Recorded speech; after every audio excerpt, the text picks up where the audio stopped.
I like Funko Pop, so I decided to make one. And this is my process.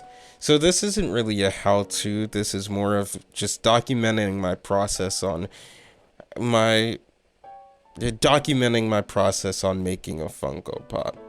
And I really wanted to challenge myself with this project by not looking at any tutorials on how to make a Funko Pop and just looking at references of real Funko Pops and trying to make something that could exist in the Funkoverse. So Funko Pops are pretty simplistic in their construction, but you also need to balance as a creator where you need to put the detail in your project and where you need to keep the simplification of a Funko figure, because you don't want to, although a Funko Pop is simple in its construction, there are parts that are detail specific to each character, and if you don't portray those character likenesses in certain places where they are important, you end up just making a random basic Funko figure. So things like the hair for Funko figures is usually really important. Things like the clothing, how the clothing is constructed on the person, or like how it's styled. Things like, such as maybe certain types of, like, how high the nose is on the face, or might be an important thing for some Funko figures. There'll be these subtle details that you need to pay attention to and be aware of. I'm not actually sure if, like, the nose is, like, usually one of those ones that you have to be aware of, but sometimes on certain figures you'll have these interesting, intricate differences that are blink and you miss it differences that are usually the same for most characters, but like maybe for specific ones they'll have those differences. And so for these I decided to make a football player for this project, and so this part is me making the cleats, and I was intentional about giving it that kind of blocky Funko look, but then I was aware to make the actual studs of the cleats later on, but still keeping that kind of blocked out aesthetic. But that will be shown probably later, because this was just a lot of me just breaking out the basic shapes, blocking out the basic shapes, I should say, and kind of giving myself a foundation to work with before I went further. And I made sure to try to get all of the shapes as close to good at this step, and really just make sure that everything looked like it should.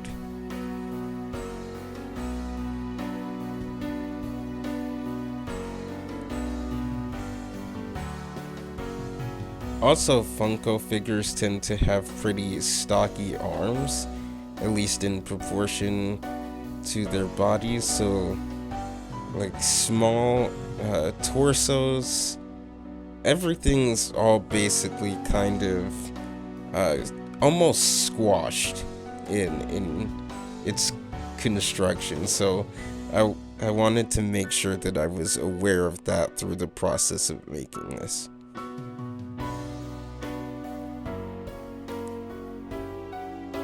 And with all projects, there's always going to be things that at the end I'm going to think that I could have done better.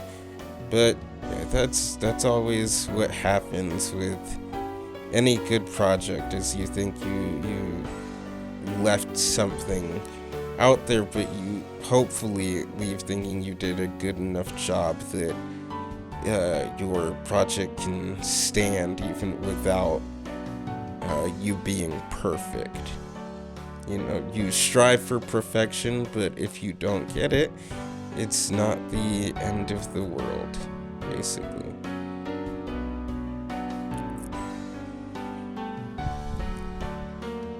And so right now I basically have the full base of the figure done, and then now I'm adding kind of character specific things. So the guy that I'm making here wears these like wrist guards on his wrist, so I wanted to depict that in the Funko figure.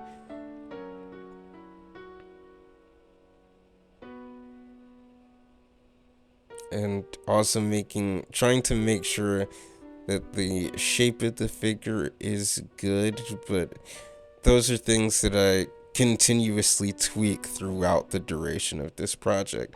But this year, making the hair was really cool because I just used random settings to make the hair really spiky in random places, and I think it turned out really cool. And that's how you get that there, and I thought that was something that I did really well on, and I was really proud of myself to come up with that there. So I've had a background with other 3D programs. I've used so this program here is Blender, but I've used ZBrush, Maya, AutoCAD. I've used a bunch of different ones, and right now I've just become more intrigued by Blender because it's free. There's no real. I'm not gonna mince words. It is free, so that's a big deal to me, and not saying that it's not competitive, because actually it is surprisingly competitive for being free. It just almost has no business being free, which is that crazy to me, because like on its head, it's a really good program, but they decide to really bless the community with a free product. You do pay for things like add-ons. You can donate to Blender, which I would encourage a lot of Blender users to do. But yeah, it's like, just because it's free doesn't mean it's not competitive. It does a lot of what those other programs do. And of course, at the price range, you're not going to find really anything better out there in the world. So yeah, then at this point, I'm assigning the materials, and later on I would continuously tweak this, because I was having troubles with these materials at this point in the project, because it wasn't just for this project specifically.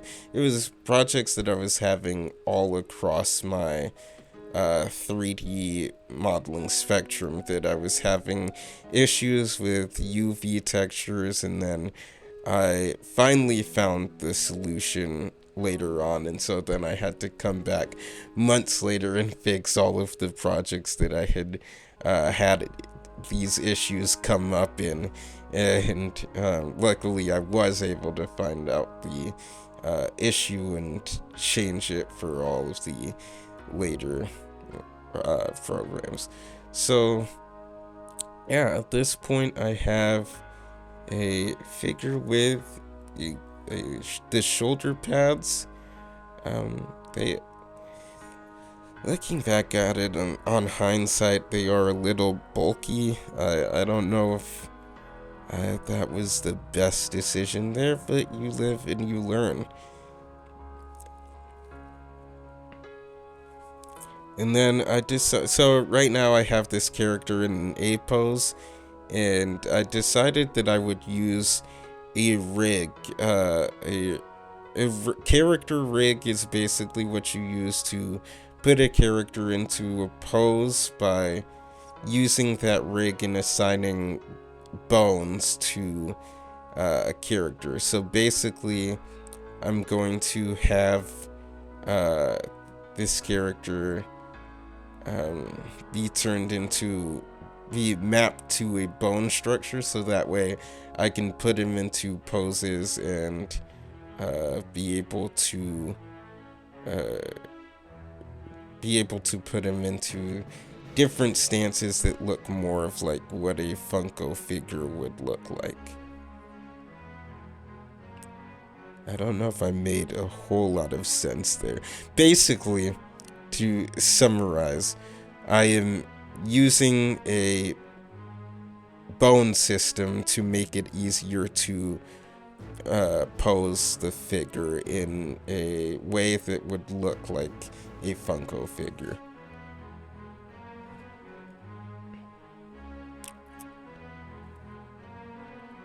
And this is me continuing to work on the studs of the cleats, and I did make them kind of cartoony, kind of blocky, not too realistic, but also realistic enough to look like cleats that would exist on a Funko figure.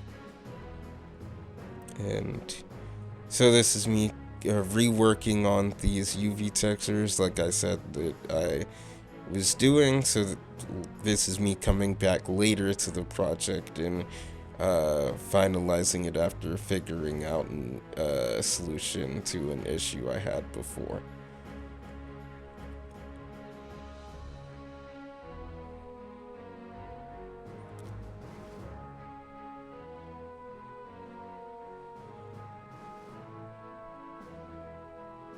And so I did have it rigged before, but that rig was giving me issues, and for other projects I found that Auto Rig Pro, which is a paid for add-on, was actually accomplishing a lot of my rigging issues better than Rigify, which is a free add-on that comes with Blender. So I decided to use Auto Rig Pro instead, and that gave me a better solution to my issues. And so now we're here, and I would decide to scale it down at some point, because I was working with it at a giant scale before, but now I decided to make it as close to actual true to scale as possible. So I think at the end of this project, this figure is about 5 inches or just under 5 inches.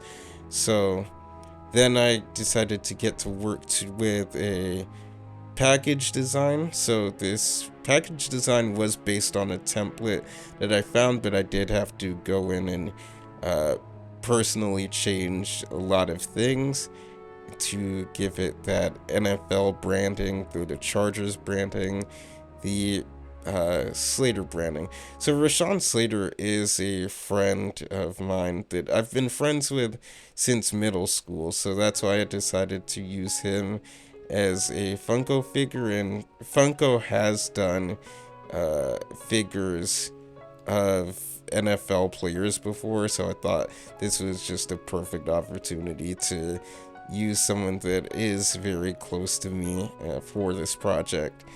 And so every Funko character has an identification number.